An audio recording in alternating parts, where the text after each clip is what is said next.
Selamat pagi Bapak-bapak, Ibu-ibu, saudara-saudaraku yang kami kasihi. Puji syukur dan terima kasih kepada Allah. Pagi yang baru kita masuki. Semoga tidur dan istirahat semalam menyegarkan kita. Firman Tuhan untuk direnungkan diambil 2 Korintus 11 ayat 23-24. Apakah mereka pelayan Kristus? Aku berkata seperti orang gila. Aku lebih lagi. Aku lebih banyak berjeri lelah, lebih sering di dalam penjara, didera di luar batas, kerap kali dalam bahaya maut. 5 kali aku disesah orang Yahudi, setiap kali 40 kurang 1 pukulan. Saudaraku, sudah bekerja optimal, tulus, dan tekun, ternyata masih ada orang yang meragukan keberadaannya. Tentu ini mengesalkan.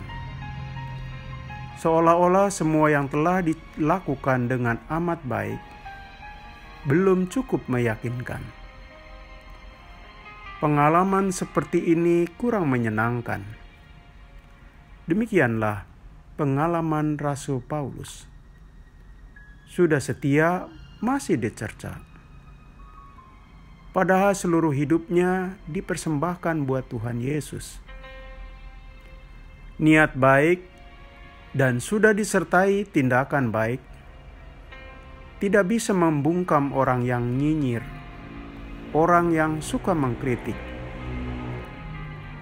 Kenyinyiran ini mau tidak mau harus dihadapi Rasul Paulus. Saudaraku, apa yang kurang dari Rasul Paulus? Demi Kristus dan pemberitaannya dan demi pemeliharaan jemaat, ia sudah berbuat total. Seluruh hidupnya untuk Kristus. Meminjam istilah bahasa Arab, hidupnya sudah diwakafkan buat Yesus Kristus. Untuk itu, ia menanggung konsekuensi, terutama pengalaman pahit. Difitnah, dipukuli, jadi narapidana, padahal tidak ditemukan kesalahan sama sekali. Ya, Rasul Paulus masih ada yang meragukan bahwa dia adalah pelayan Kristus. Sungguh buta orang yang mengecamnya. Tidak cukupkah pengalaman pahit getir yang dialami Rasul Paulus? Para pengkritik, mereka bukannya mendukung secara moral dan finansial pekerjaan Rasul Paulus, malah melancarkan kritik pedas. Mereka meragukan jiwa pelayanan Rasul Paulus. Saudaraku, kita merasa ada kejengkelan dalam diri Rasul Paulus. Ya, Rasul Paulus menjawab pengkritiknya dengan tegas. Firman Tuhan di atas yang memperlihatkan jawaban Rasul Paulus atas pengecamnya terasa keras sekali. Kita bisa mengerti gejolak emosi di dalamnya. Meskipun demikian, Rasul Paulus tetap setia melayani.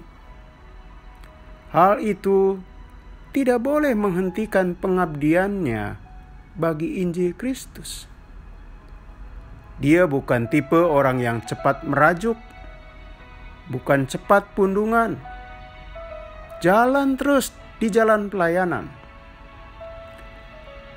Pengalaman yang dialami Rasul Paulus, saudara-saudaraku, pasti kurang menyamankan hati. Banyak orang yang berhenti dari pelayanan, bahkan keluar dari persekutuan, gara-gara dikecam. Tidak tahan kritik. Dan memang kecaman dan kritikan yang kebablasan membuat luka hati. sekaligus menimbulkan gejolak emosi. Upah pengabdian untuk kebenaran pasti luar biasa. Tuhan kita menyediakan apresiasi yang indah. Sedangkan upah dari manusia untuk perbuatan baik tidak selalu baik. Kita bisa diragukan kesungguhan pelayanan kita. Kita bisa diragukan integritas pelayanan kita. Kita bisa dikritik dengan pedas, difitnah. Bahkan Rasul Paulus yang nyaris mati untuk pelayanan saja masih diragukan statusnya. Meskipun itu semua tidak menyenangkan, itu ternyata tidak menghentikan langkah Rasul Paulus untuk berbuat baik. Jalan terus. Tidak boleh hal benar dikalahkan komentar nyinyir dan kritik yang menyakitkan, saudara-saudara. Apalagi kita ingat, kebaikan yang kita lakukan adalah persembahan bagi kemuliaan Kristus, seperti yang dilakukan Rasul Paulus. Saudara-saudara, dalam kehidupan ini ada orang yang hobinya mencari kesalahan orang lain. Orang itu bagaikan memakai kacamata hitam. Semuanya serba gelap. Semuanya orang itu serba keliru. Tapi bagi Rasul Paulus dan juga untuk kita, jangan semua itu menghambat apa yang kita mau lakukan sebagai tindakan baik untuk Kristus dan untuk jemaat, serta untuk manusia pada umumnya. Pepatah kita mengatakan, biarkan anjing menggonggong, kapilah tetap berlalu.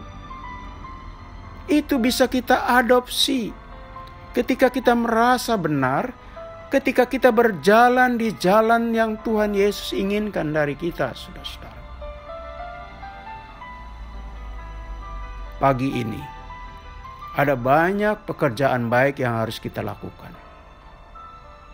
Mari kita lakukan. Mari kita melakukan aksi. Tapi jangan kaget apabila ternyata ada responnya, justru kecaman, kritikan. Dan belajar dari Rasul Paulus, itu semua tidak boleh menghentikan niat dan tindakan yang kita mau lakukan untuk Tuhan dan untuk kebaikan. Mari kita berdoa.